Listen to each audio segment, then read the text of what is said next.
$10 अभी से कमाना शुरू कर दें, तो यकीनन ऐसा नहीं होने वाला। बट हाँ, छोटे से शुरुआत की जाए तो यकीनन बहुत बेहतर हो सकता है। तो इस क्लास के अंदर मैं आपको एक चैलेंज दे रहा हूँ। वो चैलेंज ये है कि ये $1 मेरी तरफ से होगा। मुझे पता है $1 की कोई वर्थ नहीं है, रफली 280 रुपये का या 285 रुपये का डॉलर चल रहा है, पर ये डॉलर मेरी तरफ से गिफ्ट में जाएगा उस बंदे को जिसने फिग्मा का इस्तेमाल करते हुए one of the bestest website बनाई, उसका स्ट्रक्चर बनाया और उसको एक Next.js के प्रोजेक्ट के अंदर कन्वर्ट किया। उसको क्या किया? एक अदद Next.js के प्रोजेक्ट के अंदर कन्वर्ट किया। अब ये किस तरीके से होगा, इसके लिए आप हेल्प लेंगे किसकी? यूट्यूब की। किसकी हेल्प लेंगे? यूट्यूब की। सो आप सबने यूट्यूब के ऊपर जाना है, फिग्मा को जितना हो सके फिग्मा के हर एक पार्ट के बारे में जाकर पढ़ना है और समझना है। फिर आपने अपनी असाइनमेंट को मुकम्मल करना है, यानी असाइनमेंट आपकी क्या होगी? You have to create your portfolio website using you have to design your portfolio website using Figma and convert it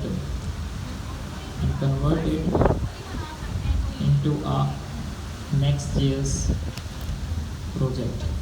cheating कर सकते हैं ना असल में।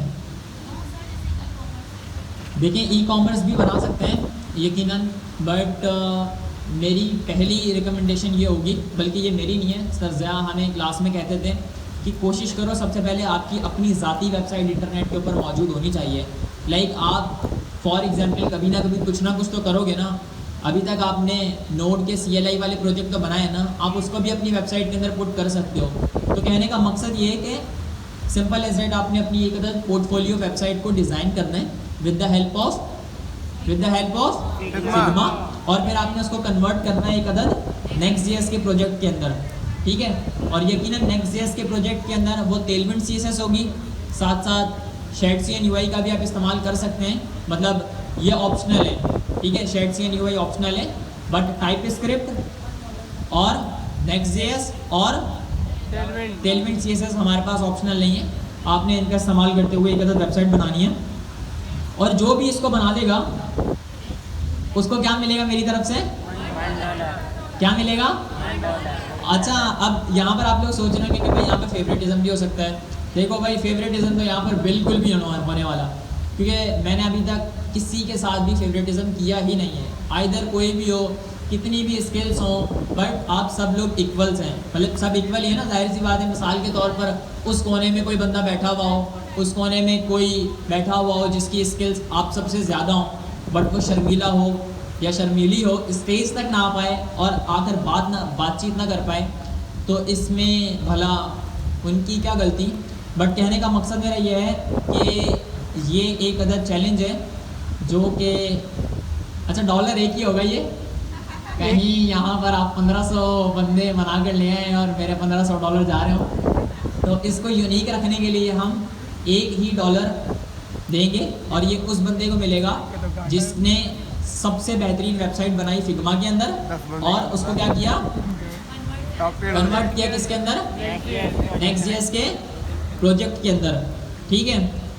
और ये एक अदद चैलेंज है जिसको यकीनन आप सबने एक्सेप्ट करना है, और इसका जो विनिंग क्राइटेरिया होगा, विनिंग क्राइटेरिया मैं आप लोगों को अभी नहीं बता रहा, क्योंकि ये मैं पर्सनली रखूँगा। जाहिर सी बात है, अगर मैंने विनिंग क्राइटेरिया बता दिया तो फिर आप बस उसी को फॉलो अप करते हुए सब कुछ कर लेंगे, तो इक्वल अपॉर्चुनिटी नहीं मिलेगी। खैर, ये है आप लोगों की असाइनमेंट। खैर, हम अपने अगले टॉपिक की तरफ चलते हैं जी। इसका नहीं, ये आपने बनाने नहीं है, ये जस्ट मैं आपको दिखा रहा था। ये मैं सिर्फ और सिर्फ आपको दिखा रहा था डिज़ाइन के तौर पर कि फिग्मा के अंदर बेसिकली वेक्टर डिज़ाइंस किस तरीके से नज़र आते हैं बनने के बाद। तो कुछ इस तरीके से भी होते हैं, मुख्तलिफ अंदाज से भी होते हैं, बट ये बात याद रखिएगा कि अगर आपने कॉपी पेस्ट किया, अगर आपने इंटरनेट से कॉपी पेस्ट किया, तो मैं देखकर बता दूंगा, इतना तो मैंने काम किया हुआ है। देखकर मैं आपको एक पलक के अंदर बता दूंगा कि ये काम आपका है या इंटरनेट का काम है, ठीक है। तो मेहनत आपने खुद करनी है, और ऐसा नहीं है कि आपको नहीं आता तो आप ना करें। यूट्यूब की हेल्प लें, इंटरनेट की हेल्प लें, आर्टिकल्स पढ़ें, ब्लॉग्स पढ़ें, बट एट द एंड मुझे एक अदद पोर्टफोलियो वेबसाइट चाहिए Next.js के अंदर, जिसका डिज़ाइन किसके अंदर बना हुआ हो, फिग्मा के अंदर। और जाहिर सी बात है कि फिर वो यहाँ का फेवरेट स्टूडेंट भी बन जाएगा जिसने भी इस टास्क को मुकम्मल किया। खैर हम कंटिन्यू करते हैं। ये तो आप लोगों की असाइनमेंट हो गई और एक छोटा सा ओवरव्यू हो गया फिग्मा का। हम लोग यहाँ पर थे, तो स्टेट किस को अभी भी समझ में नहीं आई, स्टेट अभी भी किसको समझ में नहीं आई? Is there anybody who does not understand about state? यकीनन सबने समझ लिया है कि स्टेट रिएक्ट के अंदर क्या होती है और इसका काम क्या होता है।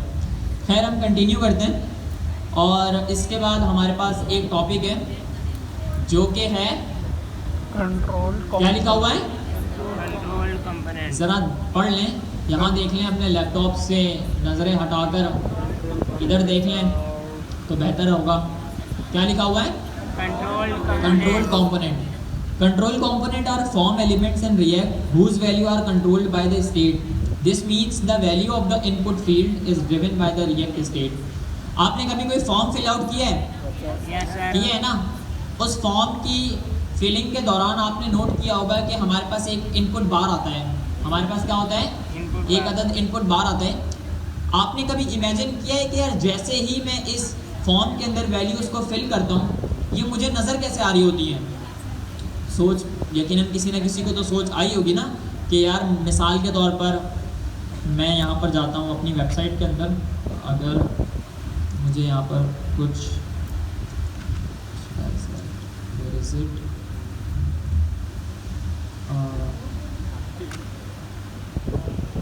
अच्छा यहाँ पर आपको एक अदर चैटबॉट नज़र आ रहा होगा।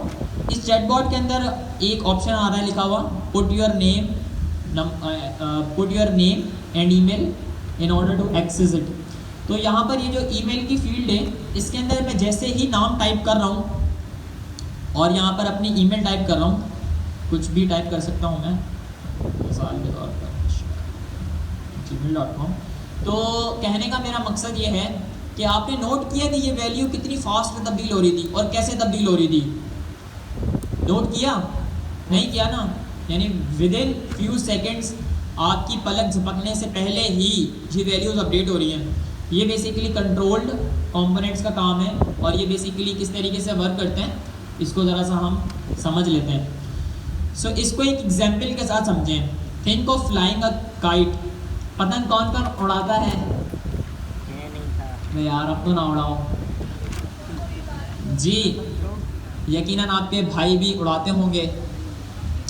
खैर एक चीज़ मुझे याद आई, भाई के वर्ड से मुझे एक चीज़ याद आई। अभी 2 हफ्ते पुरानी बात है, सीन हुआ कि एक लड़की जा रही थी कराची से अपने घर। हैदराबाद के बाद कौन सा स्टेशन आता है? टंडो आदम आता है शायद, अगर मैं गलत नहीं हूँ तो। टंडो आदम आता है अगर मैं गलत नहीं हूँ तो। खैर टंडो आदम ही था। लड़की जा रही थी अकेली, कुछ लड़कों ने उसके साथ बदतमीज़ी की और एनॉइंग हरकतें करना शुरू कर दी ट्रेन में। उस लड़की ने ट्रेन के अंदर ही अपने भाई को कॉल कर दी। भाई को कॉल करनी ही थी, आप यकीन नहीं करेंगे, बहन के भाइयों, ये बहन है ना और उन सबके बहुत सारे भाई बैठे हुए हैं, उस इकलौते भाई ने 200 बंदे स्टेशन के ऊपर जमा कर लिए। कितने बंदे? 200 बंदे मारने के लिए जमा कर दिए कि इसने मेरी बहन को कैसे छेड़ा और क्यों छेड़ा। एक बंदा नहीं था, एक ग्रुप था जिसने काफ़ी एनॉइंग हरकतें की। बट वो लड़की काफ़ी मोटिवेटेड थी, या ये कह सकते हैं कि काफ़ी बहादुर थी कि उसने अपने भाई को फ़ौरन इन्फॉर्म किया। और जब गाड़ी स्टेशन के ऊपर रुकी है ना, गाड़ी स्टेशन के ऊपर रुकी है ना, 200 बंदे हथियार लेकर खड़े हुए थे कि वो 3 बंदे हमें मिले और हम उनको मारें। तो स्टेशन पूरा ब्लॉक करवा दिया, समथिंग लाइक सो। और उसके बाद फिर एक बंदा मिल गया, 2 बंदे भाग गए। उस एक को इतना मारा, इतना मारा, इतना मारा कि आपकी सोच भी नहीं होगी कि उसकी क्या हालत करी उन बंदों ने। कहने का मेरा मकसद है कि मुझे यहाँ से बेसिकली एक कंप्लेन रिसीव हुई थी, कोई हरकत कर रहा था एनोइंग किसी फीमेल के साथ, तो उन्होंने मुझे आकर बताया कि sir this is the problem, what do I do. ये इस क्वार्टर की बात नहीं है, ये लास्ट क्वार्टर की बात है। तो फिर मैंने फैकल्टी से कहा, लाइक मैनेजमेंट से कहा था कि आप जो है वो इनको ज़रा सा देख लें कि ये कौन है और कैसी बात कर रहे हैं या कैसा काम कर रहे हैं। मैनेजमेंट ने एक्शन लिया फ़ौरन, और उसके बाद फिर उनके साथ जो हुई वो मैं आपको बता भी नहीं सकता। कहने का मेरा मकसद सिर्फ़ और सिर्फ ये है कि बराह करम एहतराम किया करें, नहीं तो आपके साथ अगर ऐसा कुछ सीन हो गया तो पुलिस भी बाहर खड़ी है, मैनेजमेंट भी यही है और हम लोग भी सब यही हैं। तो कहने का मकसद ये है कि प्लीज़ ऐसी हरकतों से बचें। खैर मैं कहाँ पे था, मैं पतंग पे था, पतंग से कहाँ पर पहुँच गया जी, भाई पे था मैं। हाँ भाई से मैं पता नहीं कहाँ पहुँच गया। खैर मैं आपको बस ये पूछ रहा था कि आपके भाई उड़ाते होंगे पतंग, इससे मुझे वो भाई वाली कहानी याद आ गई। खैर हम कंटिन्यू करते हैं। तो ये एक वार्निंग भी थी आप लोगों के लिए, जो अगर ऐसा कुछ करने का सोच रहे हैं तो याद रखिएगा कि मैनेजमेंट यहाँ पर मौजूद है। अच्छा ये सोचें और समझें कि think of flying a kite, कि आप एक अदद क्या कर रहे हैं, पतंग उड़ा रहे हैं या एक अदद पतंग को उड़ाया जा रहा है। You control it's movement with the string. पतंग को हम किस तरीके से कंट्रोल करते हैं, स्ट्रिंग के जरिए कंट्रोल करते हैं ना। सो इस तरीके से हम लोग पतंग को कंट्रोल कर रहे होते हैं। The kite move based on how you handle the string. Kite जो है वो मूव करती है कि आप स्ट्रिंग को, यानी वो जो हमारे पास हम रस्सी कहेंगे या क्या कहेंगे, डोरी कहेंगे, डोरी कहेंगे, उस डोरी को कितना मैनेज करते हैं। ठीक है, डोरी को आप जो है वो समझें कि स्टेट है। ठीक है, स्टेट का काम है कि हमारी वेबसाइट की ऑफिशियल हालत को मेंटेन करना है। ठीक है, in React the component behaviour is controlled by the state just like the kite. जिस तरीके से काइट की बिहेवियर एक स्ट्रिंग की मदद से होती है, इसी तरीके से रिएक्ट का स्टेट, यानी रिएक्ट के अंदर जो स्टेट होती है, इसकी मैनेजमेंट किसकी मदद से होती है, कंट्रोल कंपोनेंट्स की मदद से होती है। ये कंट्रोल कंपोनेंट क्या होते हैं, कैसे काम करते हैं, इसको हम डिटेल के अंदर समझेंगे। खैर यहाँ पर कुछ एग्जाम्पल्स हैं जो कि काफ़ी वेल एंड गुड हैं, इनसे यकीनन आपको समझ में आ जाना चाहिए कि ये कंट्रोल कंपोनेंट्स का इस्तेमाल कहाँ पर होता है और कैसे होता है। कंट्रोल कंपोनेंट्स जनरली प्रेफर किए जाते हैं फॉर्म्स को बनाने के लिए। ठीक है, आप क्या करते हो कि आप सिंपल एज डेट एक अदद स्टेट वेरिएबल डिक्लेयर करते हो। ठीक है, एक अपडेटर फंक्शन डिक्लेयर करते हो with the help of use state hook in React. ठीक है, तो हमारे पास बेसिकली जो फॉर्म का बिहेवियर है वो किसकी मदद से अपडेट होगा, किसकी मदद से अपडेट होगा फॉर्म का बिहेवियर, यूज स्टेट के हुक की मदद से अपडेट होगा, यानी स्टेट की मदद से मैनेज होगा। मिसाल के तौर पर आपके सामने एक इनपुट बार है, क्या है, एक अदद इनपुट बार है, और आप चाह रहे हो कि यार आप इसकी वैल्यू को कंट्रोल करो। जैसे ही कोई बंदा इसके ऊपर कुछ टाइप करता है तो उसको टाइपिंग से रोको। अब इसकी छोटी सी एग्जांपल ये हो सकती है कि कभी आप किसी वेबसाइट के ऊपर गए हो और वहाँ पर लिखा हो कि भाई minimum you can put 13 characters. देखा है कभी आपने ऐसा? या minimum you can put 8 characters. ठीक है, तो आपने नोट किया होगा कि भाई 13 कैरेक्टर जैसे ही एक्सीड होते हैं 14वें कैरेक्टर के ऊपर हमें ये इनपुट बार जाने ही नहीं देता। 14वें कैरेक्टर के ऊपर हमें ये इनपुट बार जाने ही नहीं देता, बल्कि इसकी वैल्यू को हम कंट्रोल करते हैं किसकी मदद से, कंट्रोल्ड कंपोनेंट्स की मदद से। अब ज़रा हम इसको अगर बनाकर देख लें एक मरतबा तो ज़्यादा बेहतर नहीं होगा? बना लेते हैं एक अदर कंट्रोल तो जो है। अच्छा मैं इसको मैक्स यूज करते हैं, मैक्स अगर डायरेक्ट वापस कितने कर दूं, कंट्रोल चाहिए 8 ले लो। बटन में यूज करना है बैक के अंदर बटन में नहीं, Where is black? फॉर्म में यूज करना है। सही है ये, डार्क बोर्ड ले लेते हैं। 1 मिनट रुके, मैं बता रहा हूँ ना, हाथ से मुझे पता चल जाएगा। ब्लैक सही रहेगी, जो कह रहे हैं ब्लैक सही रहेगी हैंड रेस करें। ठीक है, अब नीचे कर लें। जो कह रहे हैं वाइट सही रहेगी वो हैंड रेस करें। चलो करो। ब्लैक वाले ज़्यादा हैं। सो ब्लैक का मार आई थिंक सो ब्लैक सही रहेगी। खैर कहने का मकसद ये है कि हम बना लेते हैं एक अदद शोल्डर में पेन और डिलोकेट हो गया। सही नहीं चलो, मैं इसको अबे सीधे भी आगे एडजस्ट नहीं है ना, इस वजह से भी हो रहा है। सीधे भी एडजस्ट नहीं है ना, और यहाँ पर अपने टेढ़े बैठे हुए ठीक हो है। ना। अब कंट्रोल कंपोनेंट वही है, सिंपल एज दैट। मैं यहाँ पर वैल्यूज़ को तब्दील करूँगा, वैल्यू ऐसा लगा जोर और से टकरा सेट गया। वैल्यू। यूज स्टेट के अंदर यहाँ पर देखिएगा कि एम्प्टी स्ट्रिंग दी हुई है। क्या दी हुई है? एम्प्टी ताकि उसमें कुछ empty ऐड हो सके। स्ट्रिंग दी हुई है। मैं भी यहाँ पर एक अदद एम्प्टी स्ट्रिंग को प्रोवाइड कर देता हूँ। रिटर्न स्टेटमेंट के अंदर एक अदद इनपुट के टैग का इस्तेमाल किया है, तो सिंपल एज दैट मैं एक अदद इनपुट के टैग का इस्तेमाल करूँगा, ठीक है। और यहाँ पर ये जो टैग्स है इसको मैं हटा देता हूँ और सिंपल एज दैट मैं क्या करूँगा, वैल्यू के अंदर क्या लूँगा, एक डायनामिक जावास्क्रिप्ट की वैल्यू लूँगा जो कि मेरा है वेरिएबल।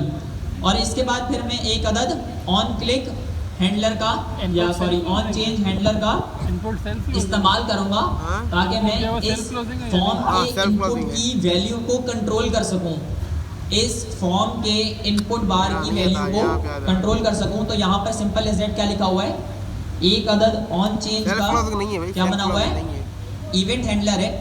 और उस इवेंट डबल हैंडलर के अंदर हमने एक अदद क्या बनाया हुआ है, गलत लिखा हुआ है। एरो फंक्शन एरो फंक्शन बनाया हुआ है, ठीक है। मैं बना देता हूँ कुछ इस तरीके से जी। सर वो जूम आउट कर दे। अच्छा ये नज़र नहीं आ रहा आपको, नहीं जूम आउट कह रहे हैं, जूम सही है, आई थिंक ये बेहतर है। Zoom out. दूसरा वाला असल में फिर वो पीछे वालों को नज़र नहीं आता ना, ये भी थोड़ा सा मसला है।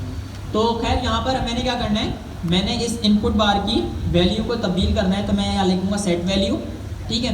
और सेट वैल्यू के अंदर मेरे पास बेसिकली एक अदद स्पेसिफिक क्या है, फंक्शन है ब्राउज़र की डोम के अंदर जो कुछ इस तरीके से आता है। यानी मैं लिखूँगा ई को ये समझे क्या है, ये एक अदद इवेंट है।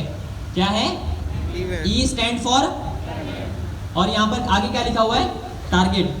टारगेट क्या है, बेसिकली वो वैल्यू है जिसको मैं टारगेट करना चाह रहा हूँ, वो वैल्यू है जिसको मैं टारगेट करना चाह रहा हूँ। टारगेट में क्या करना चाह रहा हूँ, यहाँ पर क्या लिखा हुआ है मेरा, ये क्या लिखा हुआ है, वैल्यू। वैल्यू। मैं अपनी एक अदद वैल्यू को टारगेट करना चाह रहा हूँ, तो मैं लिखूँगा E dot target dot value, और मैं राउंड ब्रैकेट्स के अंदर यहाँ पर ई को पास कर दूंगा ताकि मैं इसका इस्तेमाल कर सकूँ अपने प्रोजेक्ट के अंदर। सिंपल एज दैट मैं जाकर देख लेता हूँ, लोकल होस्ट यहाँ पर खुला हुआ होना चाहिए। ये यहाँ पर आपको एक अदद इनपुट बार नज़र आ रहा होगा, आ रहा है नज़र, एक मिनट, आ रहा है ना ये इनपुट बार नज़र। तो इस इनपुट बार के अंदर मैं किसी भी किस्म की वैल्यू को लिख सकता हूँ, जैसे मैं ये लिख सकता हूँ अशारिब अली, ठीक है। मैं लिख सकता हूँ नईम हुसैन, ठीक है।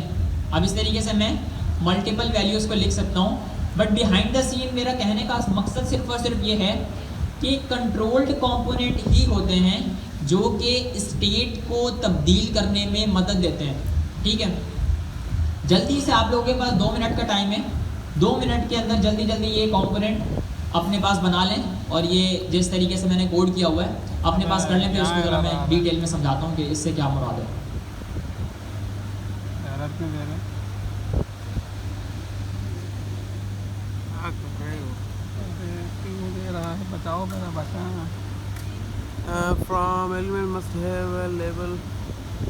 तो इनपुट दिया तो है, लेवल क्या देना है,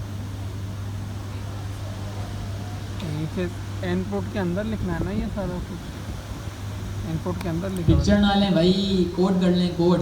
दोनों कर रहे हैं सर, घर जाकर कुछ नहीं होता, कोडर ये बेटा काम करना है वो भी होगा जी। क्या कह रहा है? ये वही कह रहा फ्रॉम है जो एलिमेंट पहले मस्ट कह हैव लेबल। प्लेस बेहतर होगा, होल्डर। ये आपके ऊपर डिपेंड करता है। प्लेस मिसाल के होल्डर, तौर पर प्लेस अगर होल्डर आप वगैरह नहीं नेविगेशन मेन्यूज भी बना प्लेस लेती होल्डर हैं देना पड़ेगा। तो वेल एंड गुड हो जाएगा, यानी वो एक मल्टी पेज पोर्टफोलियो बन जाएगा। अगर नहीं तो फिर आप स्टैटिक बना लें तो वो भी बेहतर रहेगा। ठीक है, हट गया। हो रहा बराबर वाला बराबर वाला है। जीरो आ रहा है ये तो। अबे जीरो क्यों दिया है तूने? ये ऊपर और इसकी स्ट्रेट लगी हुई है। वो कोटेशन आएगा ना। ठीक है, जी फॉर्म शो क्यों नहीं हो रहा उसके? वो देखिए, CSS नहीं स्पेसिफिक थी। पोर्टफोलियो हाँ? का लिंक देना बेहतर नहीं होगा, क्योंकि यहाँ पर सर ने भी डायनामिक माइंड के लोग बैठे हुए हैं। जाहिर सी बात है, आप कराची वाले हैं, रिटर्न में direct क्रिएटिव input माइंड है। है, तो Div दिया यकीनन हुआ है ना आपको हमने। थॉट्स भी काफ़ी डिफरेंट होगी, तो हमने इसी वजह div से भी सबका दिया हुआ बेहतर है। हो, हाँ? मेरी हमने div दिया हुआ है नज़र ना। से ये बेहतर रहेगा। और हमने डिव नहीं दिया हुआ, ये देखो डिव लगा हुआ है, वैसे दे रहा है ये। मैंने थोड़ी दिया ये तुम्हारा ही लगा हुआ डिव पड़ा हुआ है। ड्रिल लगाने से कोई फर्क तो नहीं पड़ता वैसे। तुमने सीरियस दी हुई है ना उसमें, हाँ डिव में तुमने सीरियस दी हुई है इसलिए। यार, एंड पे आने के लिए भी चल क्या आ रहा है यार। यार बिल्ली इनको तंग कर रही है। अब भी नहीं आ रहा, अब तो सेंटर पे था। किशोर भाई, यार ये बिल्लियाँ इस तरफ में कुछ ज़्यादा हैं, बराए करम इन बिल्लियों को देख लें। घर क्या बिल्ली? मिलने होंगे जी। पता चल लड़की के पास खाना अरे इधर क्यों नहीं आ रहा है?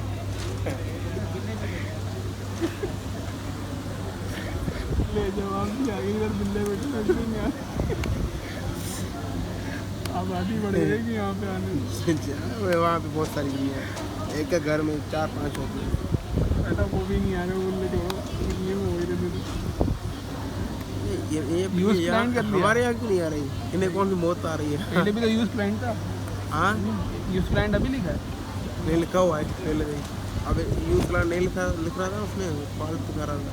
फाल्ट क्लाइंट क्या है, क्लाइंट बनाओ इसको, चलो जल्दी से कंट्रोल Z करके क्लाइंट बनाओ।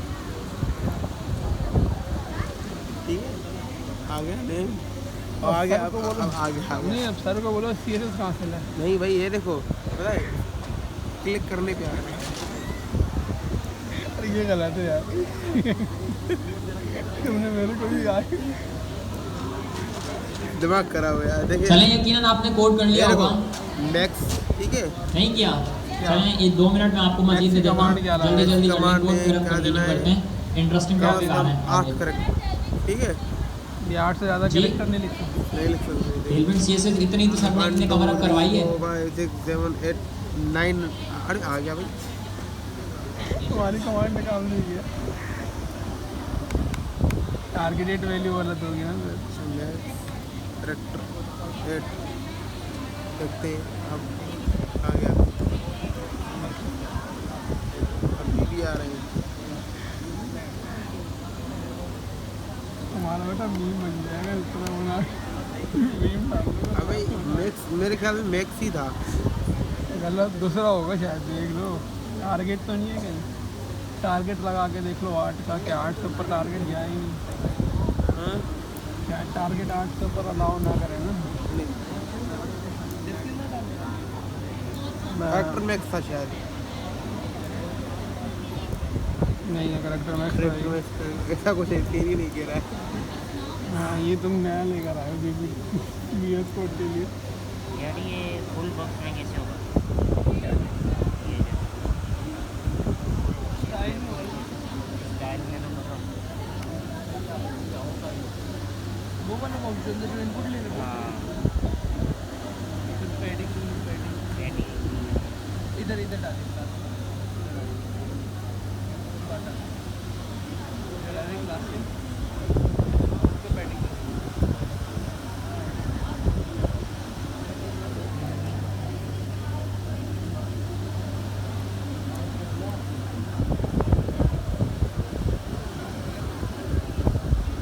बॉक्स बड़ा कर दो।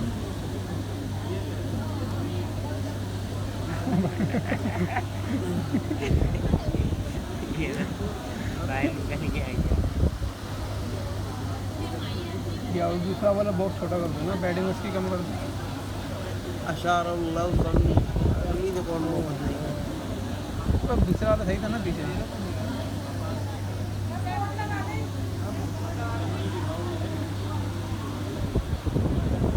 चलो कोड कॉपी कर लो। अरे नेट नहीं चल रहा, क्या मसला है?